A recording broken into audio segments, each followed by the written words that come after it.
안녕하세요, 트로코의 누리코입니다. 오늘은 클래식이라는 단어가 가장 잘 어울리는 신발, 그리고 제가 가장 좋아하는 신발인 에어포스 1에 대한 이야기를 조금 해볼게요. 그럼 시작하겠습니다. 에어포스 1의 제작 컨셉은요, 그 당시 테일윈드에 처음으로 적용됐던 에어를 농구화에 넣어보자 였다고 합니다. 그래서 이런 제작 컨셉을 가지고 에어포스 1 제작에 들어가는데, 에어포스 1 저희 밑창 보면 원형으로 요렇게 돼 있는 거 알고 계시나요? 이게 원형 그립이라고 불리는데, 이 원형 그립이 농구 선수들이 피봇을 하잖아요. 이런, 특히 주로 센터분들이 이렇게 피봇을 하잖아요. 이런 피봇의 움직임에 회전을 잘 지지해주기 위해서 만든 기술이라고 합니다. 그리고 또 에어포스 1 밑창에는 별들이 있잖아요. 우리 에어포스 1 상태를 가늠하는 가장 큰 지표 중에 하나, 그게 바로 별이잖아요. 별 몇 줄 살아있어요. 저는 그 별이 왜 있는지 항상 궁금해했는데, 선수들이 양 발끝으로 뭔가를 지지해야 되거나 어떤 동작을 멈추거나 또는 가속할 때 필요한 힘을 좀 받기 위한 그런 디자인이라고 하더라고요. 물론 디자인적인 요소도 들어가 있지만 농구화로 만들어졌기 때문에 그런 기술들이 접목되어 있는 게 에어포스 1의 밑창입니다. 그리고 에어포스 1의 밑창에서 이제 조금 올라간 미드솔을 보시면 에어를 넣어야 되잖아요. 에어를 넣어야 되니까 충분한 좀 공간이 필요했나 봐요. 근데 에어를 넣어야 되니까 또 상대적으로 미드솔이 높아질 수밖에 없었대요. 그래서 나이키에서는 컵솔이란 방식을 처음으로 채택했다고 해요. 컵솔은 뭐냐면 우리가 알고 있는 아웃솔과 미드솔이 하나로 이렇게 컵 모양으로 이렇게 생긴 거죠. 그래서 이 안에 에어가 들어가는 구조. 그러다 보니까 쿠셔닝에 굉장히 강점을 가지게 되는데, 반대로 신발이 너무 높아진다는 단점이 있었습니다. 농구 선수들은 움직임이 이렇게 일정한 방향으로 항상 움직이는 게 아니잖아요. 여기로 갔다 저기로 갔다 이렇게 하는데, 그 무게를, 심지어 그 농구 선수의 무게를 지탱해내야 되는데 신발이 너무 높은 문제가 있었던 거죠. 그래서 이걸 해결하기 위해서 에어포스 1의 디자이너인 브루스 킬고어는 정말 많은 고민을 하다가 노틀담 대성당을 봤다고 합니다. 노틀담 대성당은 저렇게 높은데 어떻게 이렇게 얇은 지지층을 가지고 서 있지? 이런 생각을 하다가 실제 에어포스 1의 미드솔의 각도는 노틀담 대성당의 각도를 참조해서 만들었다고 해요.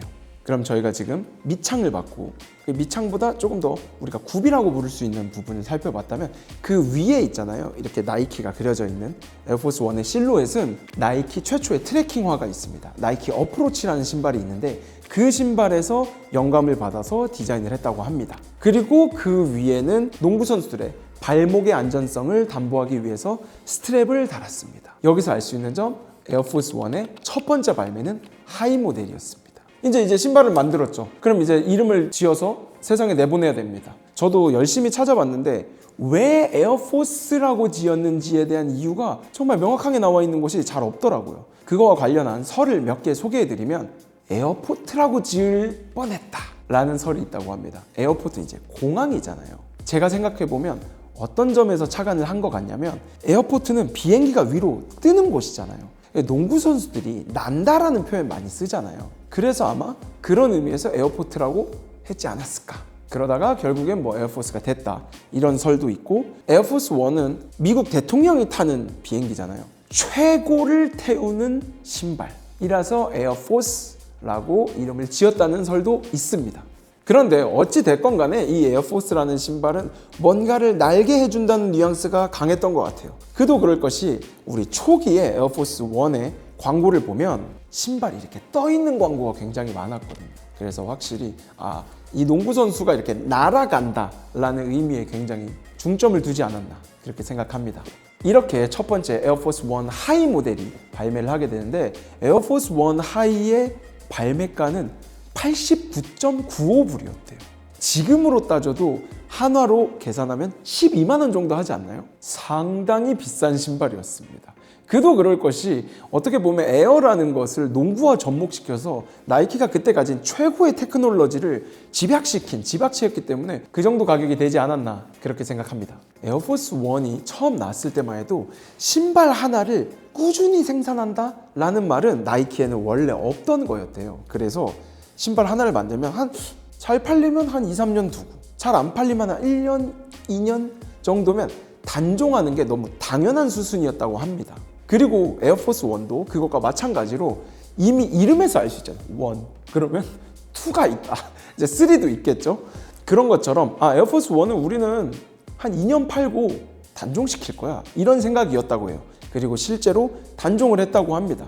그도 그럴 것이 에어포스 1에는 에어라는 것을 농구화에 처음 접목시켰기 때문에 그 에어를 또 농구화에 어떻게 응용시켜서 더 발전된 테크놀로지를 넣을 수 있을지에 대한 청사진을 이미 가지고 있었기 때문에 당연하게 에어포스 1은 단종이 되는 신발이었습니다. 그리고 앞으로 나이키는 점점 더 만들어 나갈 발전시킬 테크놀로지가 많다고 생각한 거예요.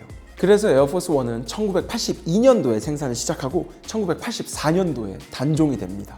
그리고 1986년도에 에어포스 2가 나왔죠. 1988년에는요 에어포스 3가 나왔고요. 그 외에도 에어포스 4라고 말할 수 있는 에어포스 STS라는 모델도 있었고, 에어포스 5, 에어포스 180 이런 신발들이 후속작으로 쭉 나오게 됩니다. 그러다 보니까 이 신발이 이제 단종이 된 거예요. 근데 한 가지 문제가 생긴 게, 사실 농구화로서 가장 많은 사랑을 받았던 건 제가 기억하기로는 에어포스 3였거든요. 근데 농구화가 아니고 이 신발의 유행이 거리로 옮겨가게 됩니다. 특히 볼티모어에서 그렇게 인기가 많았대요. 그래서 정말 엄청나게 빠르게 많이 팔렸다고 합니다. 그런데 여기서 문제가 생겼어요. 뭐냐? 에어포스 1은 단종이 됐잖아요. 그래서 더 이상 나오지 않는 신발이에요. 수요는 있는데 이제 공급이 없는 거죠. 큰일이 났습니다. 에어포스 1을 더 팔고 싶었던 볼티모어의 리테일 샵에 주인장들이 나이키 본사로 찾아갑니다. 그래서 나이키 임원들을 설득을 시켜요. 에어포스 1 다시 발매해 주세요. 이거 진짜 잘 팔릴 것 같아요. 사장님들은 나이키의 임원들을 설득시키는데 성공을 해요. 그렇게 나이키 에어포스 1은 부활하게 됩니다. 부활한 후에 이달의 칼라라는 캠페인으로 볼티모어의 샵들에 이제 새로운 컬러웨이를 발매하기 시작했거든요. 그게 정말 미친 듯이 팔린 거예요. 이렇게 잘 팔리는 현상을 본 나이키는 에어포스 1을 리트로 하게 됩니다. 나이키는 그 전까지는 리트로, 그러니까 복각이란 말이 아예 없었대요. 근데 에어포스 1이라는 신발이 나이키의 첫 번째 리트로 슈즈가 된 거죠. 저는 이 히스토리를 조금 들으면서 별주라는 단어가 좀 이해가 됐어요. 우리 예전에는 별주라는 말 많이 썼잖아요. 별도 주문, 그런 말. 지금 생각해보면 나이키라는 기업이 누군가 콜라보를 하거나 어떤 컬러웨이를 발매할 때는 나이키가 굉장히 주도권을 가지고 야, 이렇게 우리 낼 건데 같이 한번 콜라보 해볼래? 라고 먼저 제안하거나, 아니면 나이키에서 직접 만들 거라고 생각을 하잖아요. 저도 그렇게 생각을 하고 있고요.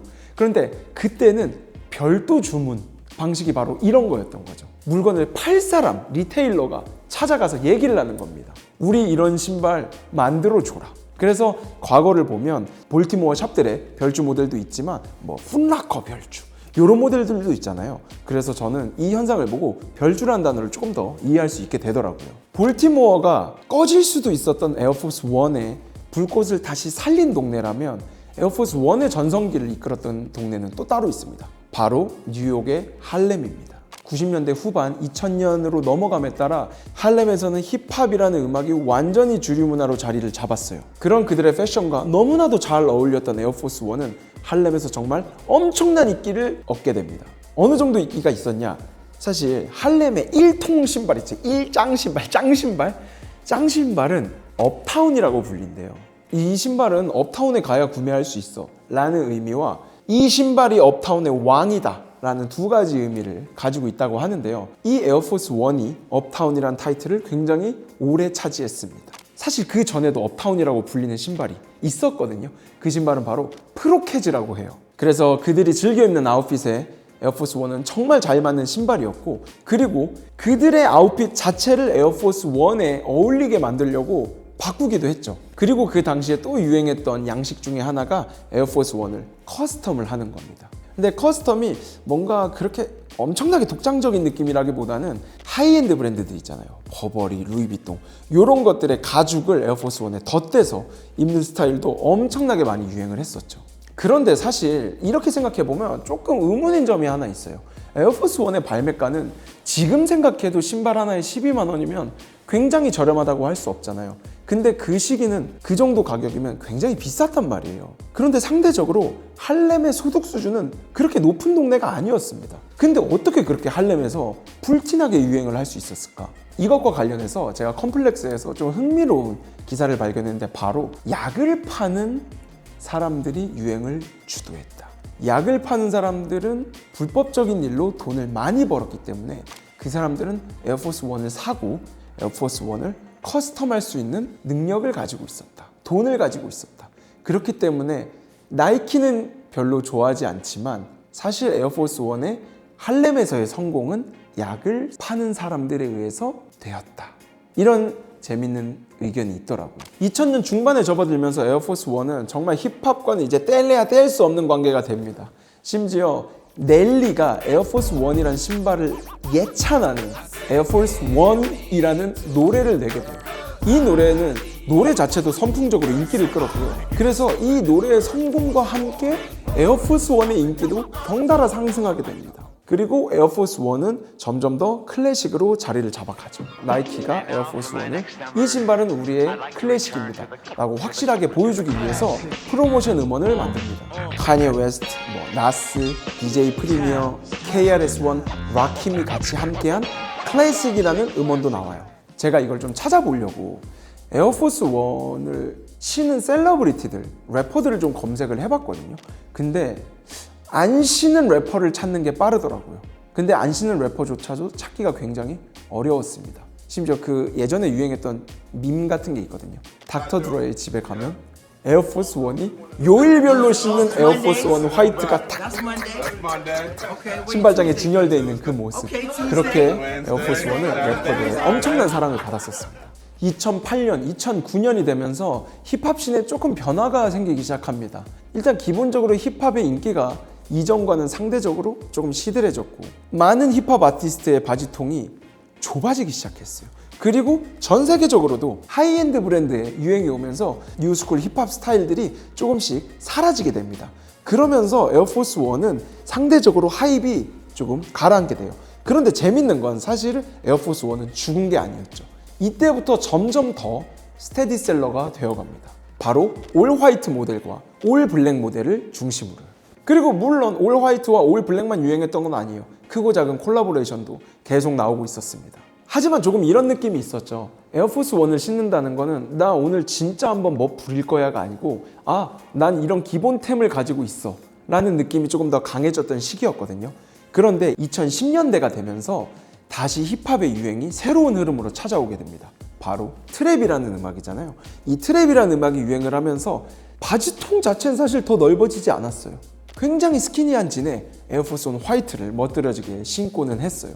그래서 이런 유행은 2020년까지 오죠. 에어포스 1의 콜라보레이션 중에 가장 인상 깊은 거 하나만 소개를 시켜드려 볼게요. 사실 에어포스 1 콜라보는 정말 수도 없이 많기 때문에 제가 생각했을 때 가장 좀 재밌었다 하는 거는 바로 앙투라지와 언디핏의 콜라보레이션입니다.